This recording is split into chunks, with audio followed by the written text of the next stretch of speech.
Perkenalkan, kami dari kelompok 10 teori sosial dengan dosen pengampu yaitu Ibu Yulia Hanosrina, SIP MA. Kami akan menampilkan mini drama dengan tema pengaruh junk food terhadap kuliner Nusantara dengan judul Nusantara di Ujung Lidah, Antara Selera dan Budaya.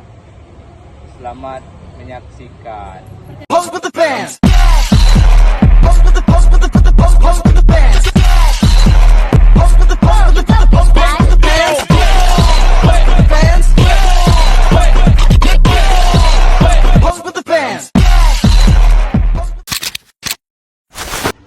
Setiap pagi para tawa pelanggan selalu mengunjungi warung ini, tapi sekarang mereka lebih memilih makanan pulau saji. Rasanya makanan khas Nusantara sudah terlupakan. Suatu hari di kota kecil, makanan luar mulai menjamur.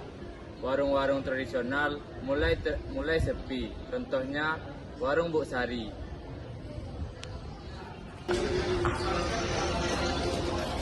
Coba deh lihat Instagram aku. Aku masukin burger langsung banyak posting. Aku langsung masukin postingan burger langsung banyak yang like loh. Kayaknya makanan kekinian lebih hit daripada soto dan pecel ya. Betul, apalagi makanan di restoran tempat saya itu suasananya kayak modern banget. Kayak luar negeri, nggak kayak di warung panas, berdasi. Iya. Dan juga mah gampang, 10 menit aja selesai, nggak perlu nunggu lama-lama. Apalagi juga bisa pakai pesanan online sekarang kan? Ya.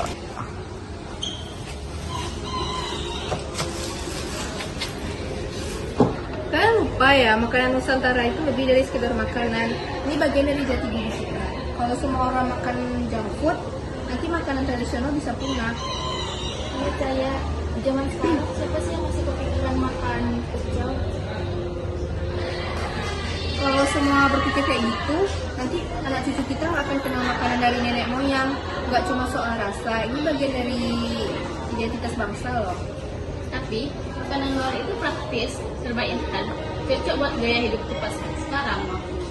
Cepat bukan berarti sehat sih. Junk food itu tinggi lemak, garam, pengawet, bahkan bisa bikin kecanduan. Tubuh kita butuh nutrisi seimbang.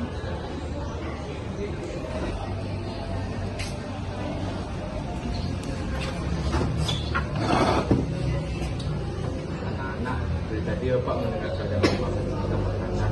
Pernah nggak kalian berpikir kenapa kuliner Nusantara menjadi termasuk warisan budaya? Kenapa Pak? Memangnya makanan bisa dijual juga? Tentu bisa, Res. Karena makanan tradisional lahir dari kebiasaan, dari kekayaan alam, dan lahir dari nilai hidup masyarakat kita. Setiap daerah punya kulinernya masing-masing. Tapi Pak, kalau makanan luar lebih cepat dan praktis, kenapa kita harus bertahan sama yang kuno? Karena tidak semua yang modern itu baik. Makanan luar berkembang pesat. Iya, tapi banyak juga yang mempunyai zat-zat yang tidak baik, yang merusak kesehatan kita. Makanan Nusantara lebih alami, dibuat dari bahan segar dan punya gizi yang besar dan sehat. Dan tiap makanan Nusantara itu nggak cuma soal rasa, tapi ada cerita di baliknya. Seperti rendang mengajarkan kesabaran, atau pecel yang mengajarkan hidup sehat lewat sayuran. Benar sekali, ya. Makanan luar boleh jadi pilihan, tapi jangan sampai budaya makanan tradisional kita hilang. Karena tergoda dengan kemasan yang menarik. Budaya itu harus dirawat, salah satunya lewat makanan. Jadi Pak, kamu seharusnya kalau sama semacam itu. Cepat, Res. Sekali makanan junk food tidak masalah, tapi jangan lupa dengan kuliner Nusantara kita.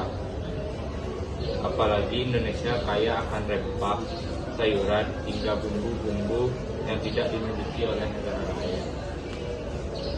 Iya ya, selama ini aku cuma mikirin rasa, bukan makna. Kadang yang sederhana lebih berharga.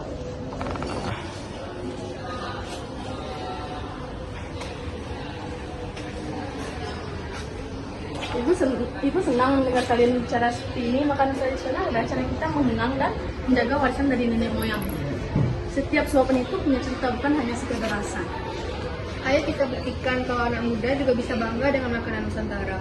Boleh Bu, aku pesan gado-gadonya satu. Udah lama nggak makan nih jadi kangen. Aku juga Bu.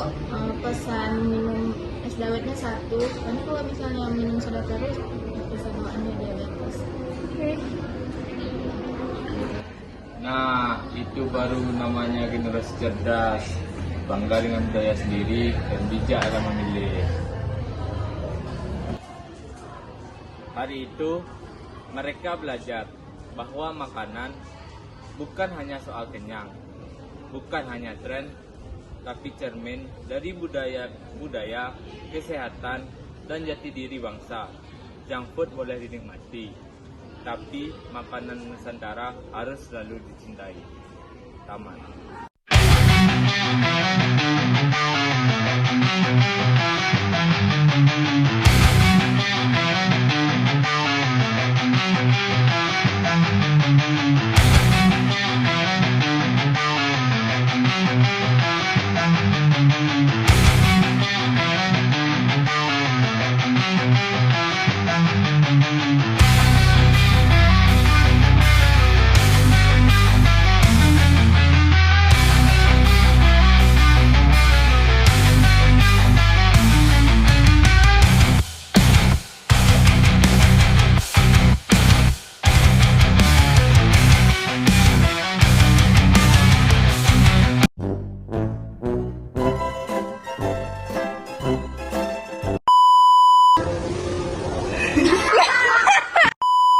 Nusantara ya?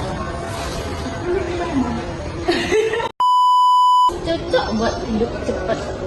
Cocok.